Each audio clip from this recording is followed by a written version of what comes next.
Like several other UW campuses, UW-Oshkosh faces a multi-million-dollar structural budget deficit, the culprit behind these job cuts.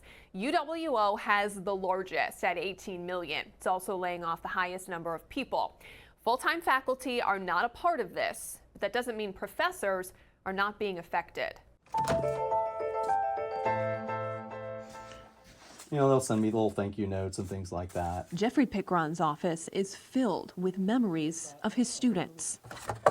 After 20 years, he's collected a lot of them. As a historian, I'm likely to keep things for a long time. So, yeah, and here I have. As he finishes up his last grades for the semester, Jeff thinks about those students. As he turns the page on a new chapter in his own life, he'll miss being a part of theirs. I'll definitely miss getting that new crop of students every year and getting to see the way they improve. The UW-Oshkosh History Department has been Jeff's second home for 2 decades. Students always remark on how many books I have. The books lining his desk and his walls illustrate the time he's spent teaching here. They're kind of a part of the family, I guess you could say, in here, and so it's nice. I enjoy being surrounded by my books. Jeff, nor his books, will be back next year.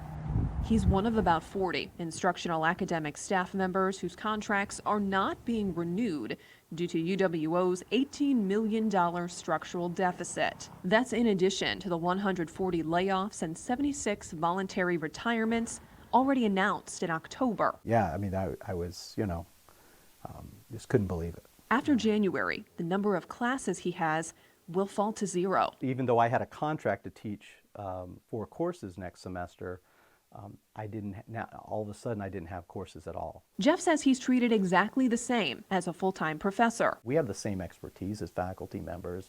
We have the same training. We have the same, education as faculty members. There's one big difference. Instructional academic staff members are not tenure protected, so they're especially vulnerable in a budget crisis. It's very difficult, to say the least. Chancellor Andy Levitt says this is his first time facilitating a layoff of this magnitude. In times like this, where we really need to conserve our funds, we're asking or requiring our professors to teach a little bit more, which means we would need fewer instructional academic staff, thus we would be saving money. Levitt ties the budget shortfall and subsequent staffing cuts to enrollment. In each of the last 7 to 8 years, it's declined between 3 and 5%. Specifically with regard to the layoffs, how is this going to affect the student experience?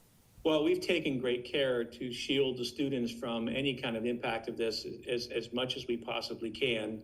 The students, of course, are the reason why we're here.